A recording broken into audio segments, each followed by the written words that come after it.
வணக்கம். இன்னைக்கு ரேக்ஸ் கிச்சனில் டேஸ்டியான பருப்பு உசிலி செய்ய போகிறோம். இந்த பருப்பு உசிலி பண்ணுறதுக்கு நமக்கு என்னென்ன பொருள்லாம் தேவை, இதை எப்படி பண்ணலாங்கிறத வாங்க நம்ம வீடியோக்குள்ளே போய் பார்க்கலாம். இப்போ நம்ம இந்த பருப்பு உசிலி பண்ணுறதுக்கு 1/4 கப் அளவு கடலைப்பருப்பை நம்ம 1 மணி நேரத்துக்கு முன்னாடியே ஊற வச்சுட்டு தண்ணி எல்லாத்தையுமே வடிச்சிட்டு மிக்ஸி ஜாரில் சேர்த்துருவோம். இது கூட உங்களுடைய காரத்துக்கு தகுந்த மாதிரி மிளகாய் சேர்த்துக்கோங்க. நான் இன்றைக்கி 2 காஞ்ச மிளகாய் சேர்த்துருக்கேன்.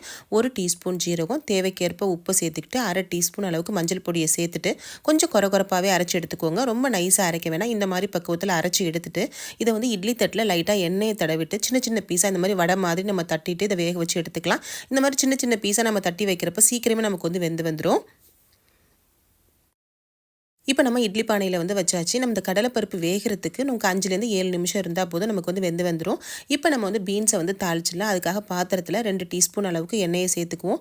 எண்ணெய் வந்து சூடாகி வந்த பிறகு 1/2 டீஸ்பூன் அளவுக்கு கடுகு, 1/2 டீஸ்பூன் உளுந்து, ஒரு காஞ்ச மிளகாய் 2ஆக கிள்ளி போட்டுட்டு கொஞ்சம் வந்து பெருங்காயத்தூளையும் இது கூட வந்து சேர்த்து வந்து நம்ம கலந்துடலாம். இப்போ எல்லா பொருளையும் நம்ம வந்து சேர்த்தாச்சு.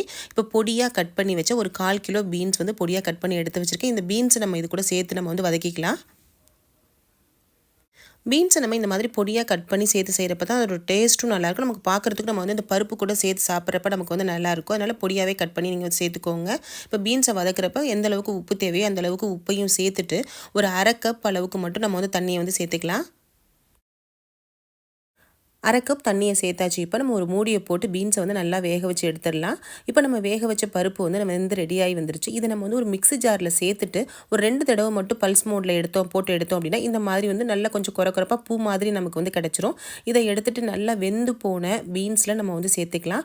நீங்கள் ஒரு தடவை வந்து நம்ம வந்து பருப்பை சேர்க்கறதுக்கு முன்னாடி வந்து பீன்ஸ் வந்து கரெக்டாக வெந்திருக்கான்னு செக் பண்ணிக்கோங்க. செக் பண்ணிவிட்டு லாஸ்ட்டாக பருப்பை சேர்த்துட்டு இது கூட ஒரு 1/4 கப் அளவுக்கு தேங்காய் துருவலையும் நீங்கள் சேர்த்து செய்கிறப்ப வந்து நல்லா கலந்து விடுறப்ப வந்து அதோட டேஸ்ட் வந்து ரொம்பவே வந்து சூப்பராக இருக்கும். இப்போ சூப்பராக பீன்ஸ் பருப்பு உசிலி நம்ம ரெடி பண்ணிட்டோம். ஃப்ரெண்ட்ஸ், உங்களுக்கு இந்த வீடியோ பிடிச்சிருந்துச்சுன்னா லைக் பண்ணுங்கள், உங்கள் நண்பர்களுக்கெல்லாம் ஷேர் பண்ணுங்கள். கூடவே நம்ம சேனலை மறக்காமல் சப்ஸ்கிரைப் பண்ணிக்கோங்க. தேங்க்யூ.